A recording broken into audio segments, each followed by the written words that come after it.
আগের দিনে মানুষ আলু দিয়ে বাদাম ভাজতো, এখন আর সেদিন নাই, এখন ডিজিটাল যুগ। এখন লবণ দিয়ে বালুর মতো করে বাদাম ভাজা যায়। এই যে লবণ, এই যে বালুর মতো দেখাচ্ছে কিন্তু এটা লবণ,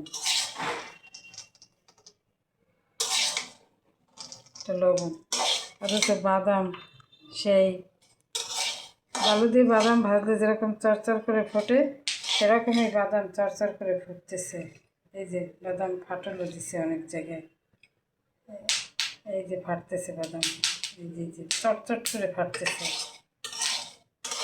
তো বন্ধুরা, এখন যুগ উন্নত হয়েছে, যুগের সাথে তাল মিলিয়ে কাজেরও ধরন পাল্টাচ্ছে, কাজেরও ধরন পাল্টে গেছে।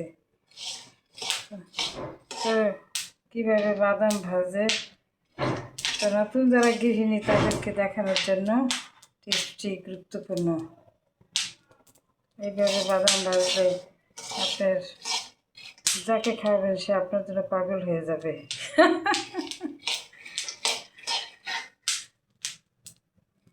এই যে বাদাম,